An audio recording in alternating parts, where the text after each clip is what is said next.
Everyone, সকলকে শুভ জন্মাষ্টমীর অনেক অনেক শুভেচ্ছা জানিয়ে শুরু করছি আজকের আমার এই চ্যানেলের নতুন ব্লগ ভিডিও, মানে প্রথম ব্লগ ভিডিও। তো আজকে জন্মাষ্টমীর জন্য সকাল সকাল বেরিয়ে পড়েছিলাম সেজে গুজে, তারপরে তো বৃষ্টিতে একাকার অবস্থা, সব কিছু তোমাদের সাথে পরে শেয়ার করছি। তো আমি এসেছি আজকে একটা দিদার বাড়ি, মানে আমার দিদা শাশুড়ির ননদের বাড়ি এসেছি। বেঙ্গলি গার্ল প্রিয়া চ্যানেল যেটা আমার আছে সেটাতে আমি অনলি শুধুমাত্র মানে কমেডি ভিডিও দেবো সেটাই ঠিক করেছিলাম, সেই জন্য এই চ্যানেলে আবার ব্লগ ভিডিও দেওয়া শুরু করলাম। আর মোটিভেশনাল ভিডিও বানানোর মানে আমি সময় পাচ্ছি না, সেই জন্য এই চ্যানেলটা আমি ব্লগ চ্যানেল হিসেবে মানে শুরু করতে যাচ্ছি আজকে থেকে। তো এই যে দেখতেই পাচ্ছ কি বৃষ্টি লেগেছে, মানে একটা জায়গায় বেরিয়ে যদি এতটা বৃষ্টি লেগে যায় তাহলে কি অবস্থা হয়। আর এদিকে টোটোর মধ্যে পলাতিনের মধ্যে কেমনভাবে ঢুকে বসেছিলাম দেখালাম। আজকে আমরা এসেছি চারজন, আমি সোনা বাবাকে নিয়ে আর দিদা আর দাদু, আমরা চারজন এসেছি। তো এই বৃষ্টির মধ্যে অনেকক্ষণ ধরে মানে দাঁড়িয়েছিলাম, টোটোর মধ্যে বসেছিলাম, মানে কিভাবে বাড়িতে ঢুকবো বুঝতে পারছিলাম না। তো দাদু আবার একে একে সবাইকে ছাতায় করে রেখে আসছিল। প্রথমে সোনা পাপাকে নিয়ে গেল, তারপরে আমাদেরকে একে একে নিয়ে গেল। আর এই দেখো দিদাদের বাড়িতে এসে আমি শাড়ি ছেড়ে নিয়েছি, মানে যেই শাড়িটা পরে এসেছিলাম সেই শাড়িটা রাস্তায় হাঁটতে গিয়ে জল জমেছিল, পুরো ভিজে গেছিলো, সেই জন্য শাড়ি পাল্টে একটা সুতির শাড়ি পরে নিয়েছি। আর দিদাদের বাড়িতেও দেখেছো কতটা জল জমেছিল, একেবারে অথই জল, মানে চারিদিকে জলা জল হয়ে গেছে, একেবারে জলাময় হয়ে গেছে। আর এই যে সোনা পাপা ওর ছোট দাদুর কোলে চেপে ঘুরে বেড়াচ্ছে। এইটা হচ্ছে আমি যে দিদাটার বাড়ি গিয়েছি সেই দিদাটার ছেলে, তার কোলে চেপে সোনা পাপা সারা মানে উপর নিচ বাইরে ঘুরে বেড়াচ্ছিল। আর এই দেখো শিবানী দিদা, মানে এটা হচ্ছে আমার দিদা শাশুড়ির ননদ, মানে আমার দাদা শ্বশুরের বোন। তো ইনি এখন পুজোর সমস্ত জোগাড় যন্ত্র করছে ঘরে। তো আমি তোমাদেরকে মানে এখনো কিছু জোগাড় হয়নি, মানে চলছে জোগাড়। এদিকে দেখছো ঠাকুর ঘরের মধ্যেই ঠাকুরের রান্না বান্না চলছে, ঠাকুর ঘরের রান্নার জন্য আলাদা একটা গ্যাস নেওয়া হয়েছে, সেটাতে রান্না করছে। আর এই যে ইনি এদিকে তাল বড়া হবে সেই জন্য সেই ময়দাটা মাখছে, তাল শাঁস দিয়ে ময়দাটা মাখছে। আর এই ফুলগুলো দিয়ে গোপালের সিংহাসন সাজানো হবে। আর সোনা পাপা তো আজকে বিশাল খুশি, মানে আজকে ওর কি আর বলবো তোমাদেরকে, মানে বলে বোঝাতে পারবো না। ও এতটাই খুশি ছিল, অনেক মানে দাদা ভাইরা ছিল, দিদি ভাইরা ছিল, তারপরে মাসিমণিরা ছিল, দিদারা ছিল, ঠাম্মারা, মানে ও এক কথায় বিশাল খুশি ছিল। বম্মা টম্মা সবাইকে পেয়ে, আর দেখছো দাদা ভাইদের সাথে কত সুন্দর হাসছে আর খেলছে। মানে ওর দিনটা আজকে ভালোই কেটেছে, একটু ঘুমোতে চাইছে না, খেতে চাইছে না, মানে ও খিদে ঘুম সব ভুলে গেছে খেলতে পেয়ে আর বেড়াতে পেয়ে। এদিকে সাজুগুজু করতেছে, দেখি দেখি দেখি দেখি চেহারাটা দেখি লিজু রানীর কি লজ্জা। এখনই তোমাদেরকে যাকে দেখালাম সেটা হচ্ছে আমার সুন্দরী ননদ, মানে মাসির মেয়ে, মানে আমি যে দিদাটার বাড়ি গিয়েছি সেই দিদাটার মেয়ের মেয়ে, ও এসছে। তো এদিকে কিন্তু গোপুসোনাকে মানে গোপুসোনাকে এখনো সাজানো হয়নি। এই যে গোপুসোনার সিংহাসনটা সাজানো হয়েছে, তারপরে গোপুসোনা যতগুলো মানে এক কথায় মানে যতগুলো যেটুকু ভোগ দেব ভেবেছিল বানিয়েছে সেগুলো বানানো হয়ে গেছে। এটা হচ্ছে গোপুসোনার খাট। আর ওইদিকে ঠাকুর আছে তোমাদেরকে দেখালাম।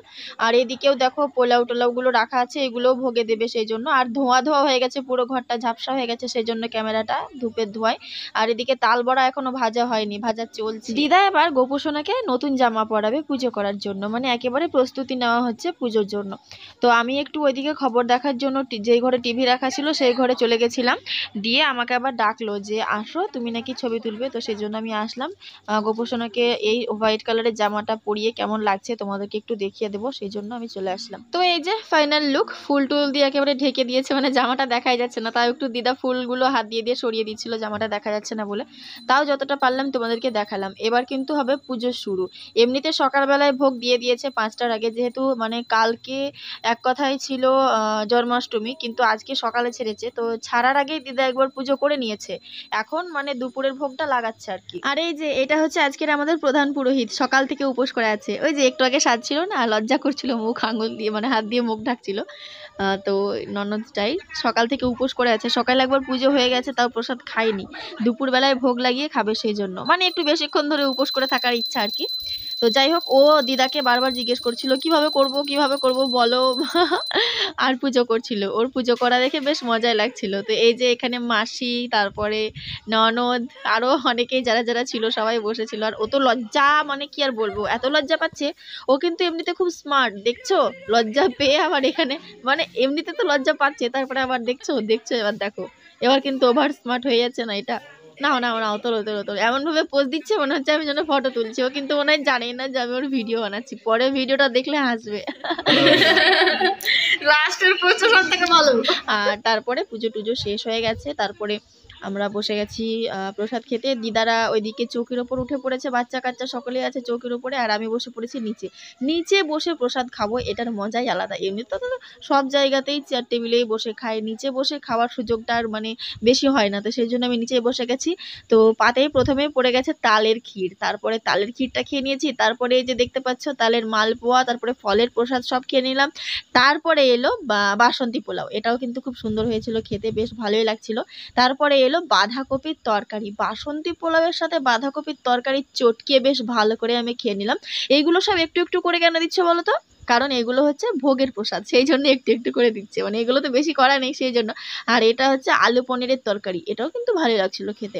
প্রসাদ খাওয়ার পালা শেষ, এবার হচ্ছে পেট পুজো করার পালা, মানে একেবারে পেট ভর্তি করে খিচুড়ি খেতে এসেছি।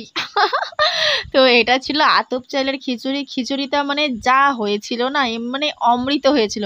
আমার তো খুব ভালো লেগেছে, কাকে কেমন লেগেছে না লেগেছে আমি বলতে পারবো না। সবাই হয়তো এখন ভিডিওটা দেখছে আর ভাবছে না অত ভালো হয়নি, বলতেই পারে, মনে মনে ভাবতেই পারে, কিন্তু আমার কিন্তু ফাটাফাটি লেগেছিল। আর আমি এমনিতে খিচুড়ি খেতে ভালোই বাসি, মানে আমাকে খুবই ভালো লেগেছিল খেতে খিচুড়িটা, একেবারে গরম গরম আতপ চালের খিচুড়ি, আর তার সাথে এই যেরকম একটা পাঁচ তরকারি লাবড়া। তো এই তরকারিটা দিয়ে খিচুড়ি খেতে আজকে যা লেগেছে আমাকে, মানে অসাধারণ লেগেছে। আর এই তরকারিটা দেখেই তোমরা বুঝতে পারছো যে তরকারিটা কতটা টেস্টি হতে পারে। খিচুড়ির সাথে পাঁচ তরকারি তো মানায়, তার সাথে কিন্তু একটু চাটনি হলে বেশ জমে যায়, সেটাও কিন্তু এবার পাতে পড়ে গেছে। তারপরে কাউন চালের পায়েস আর মিষ্টি খেয়ে খাওয়াটা শেষ করলাম। উফ বাবারে বাবা, কত কি আজকে খেলাম, খেয়ে যেন আর উঠতেই পারি না। অনেকক্ষণ সোনা পাপা ওর কোলে ঘুরে বেড়াচ্ছিল, তারপরে ভাবলাম ওকে একটু নিই, ওকে নিলাম, আর অমনি ভ্যা ভ্যা করে কান্না শুরু করে দিল। আবার দাদুকে দিয়ে দিয়েছি। ওই দেখো, ওইটা হচ্ছে আমি যেই দিদার বাড়ি গিয়েছি সেই দিদার বর, মানে দাদু, ওকে দিয়ে দিয়েছি, নিয়ে বেড়াচ্ছিল। তখন আমার ননদটা বলল যে বৌদি আমরা একটা এসো রিলস ভিডিও বানাই। আর রিলস ভিডিও বানাতে গিয়ে কি কাণ্ড, মানে বারবার ভুল হচ্ছে, বারবার ভুল হচ্ছে, বেশিরভাগ ভুলটা কিন্তু আমি করছিলাম হাদার মতো। আমি যে এত ভিডিও করি, ওর সঙ্গে ভিডিও করতে গিয়ে মনে হচ্ছে যেন আমি সবকিছু, আমার যেন সবকিছু গুলিয়ে যাচ্ছে। তারপরে রিলস টিলস বানিয়ে বেশিক্ষণ বসিনি, যেই দিদা শাড়িটা পরেছিলাম ওই শাড়িটা খুলে আমি এবার আমার শাড়িটা পরে নিলাম, মানে বাড়ি তো আসতে হবে, বেশি দেরি করা যাবে না, কারণ বৃষ্টির দিন, আসার সময় বৃষ্টিতে যা হ্যাপা পোয়াতে হয়েছে মানে বলে বোঝাতে পারবো না। বারবার মানে টোটোতে এতটা জোরে জোরে বৃষ্টি হচ্ছিল, তোমাদেরকে তো দেখালে, আমি পুরো জল জমে গেছিলো চারিদিকে, এতটা পরিমাণে বৃষ্টি হচ্ছিল, আর ঝাপটা আসছিল। সোনা পাপাকে নিয়ে আছি, ও ভিজে যাবে, সেই জন্য আবার টোটোওয়ালাটাও খুব ভালো ছিল, বারবার থামছে, থেমে থেমে গাড়ি চালাচ্ছে যাতে আমরা ভিজে না যাই। আর এখন বৃষ্টিটা অনেকক্ষণ ধরে থেমে আছে, সেই জন্য ভাবলাম এখনই বেরিয়ে যাই, আবার যদি বৃষ্টি চলে আসে তখন আবার সেই হাল হবে। আমরা বেরিয়ে পড়েছি, হয় দেখো পিছনে, অনেক পিছনে মাসি দাঁড়িয়ে আছে, আর দাদুরা দিদারা সব সামনে হাঁটছে, সোনা পাপাকে নিয়ে আছে মামাটা। আমরা আজকে বেশ অনেক খানিকটাই হেঁটে এসেছি, টোটো পাওয়াই যাচ্ছিল না ওই রাস্তাটাতে, সেই জন্য বেশ অনেকখানিটাই হেঁটে আসতে হয়েছে। আর এই যে মামা সোনা পাপাকে নিয়ে পার করে দিল জলটা, যে জায়গাটায় জল জমেছিল এখানটায় আমি নিয়ে পার হতে পারবো না বলে মামা পার করে দিল, দিয়ে বেশ অনেক খানিকটাই মামা আগিয়ে দিয়েছে। তারপরে আবার আমরা বললাম, মানে দাদু বলল যে আর কত দূর যাবে মামা, হাঁটতে হাঁটতে আবার সে ব্যাক করে আসবে, তো সেই জন্য মামাকে বললো থাক আমরা এবার একা একাই চলে যাচ্ছি, তুই বাড়ি যা।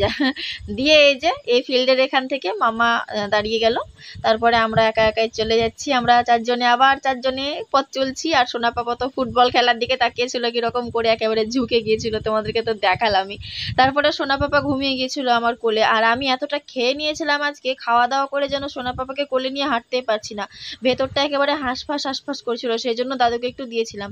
আর দাদু ঘুমের ছেলে নিয়ে থাকতে পারে না, তো সেই জন্য আমাকে দাদু আবার দিয়ে দিয়েছিল। তারপরে তো আমরা টোটোতে উঠেছি, আর যেই না টোটোয় উঠেছি অমনি সোনা পাপার ঘুম ভেঙে গেছে, দিয়ে এই যে দাদুর কোলে বসেছিল। তারপরে টোটোতে করে আর কি বাড়ি পৌঁছে গেলাম, আর বাড়ি পৌঁছে সোনা পাপা ঠাম্মার আদর খেতে লাগলো, কতক্ষণ থেকে ঠাম্মার আদর খাইনি বলে কথা, আদর একেবারে গদ গদ। তারপরে দেখো সোনা পাপা কিন্তু প্রথম প্রথম বসতে শিখছে, আস্তে আস্তে কিন্তু ও একটু একটু করে আস্তে আস্তে কিন্তু সবকিছু শিখবে, মানে ওর বড় হওয়াটা আমি কিন্তু পুরো ব্লগের মাধ্যমে তুলে ধরার জন্যই মানে ব্লগগুলো করা আমার। দেখেছো কত সুন্দরভাবে বসতে শিখছে।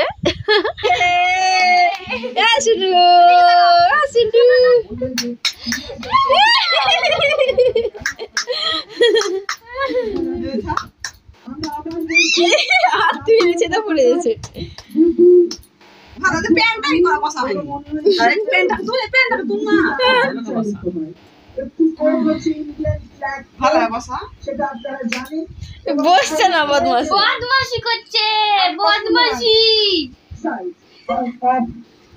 এই এই এই এই গাড়ি উল্টে গেছে।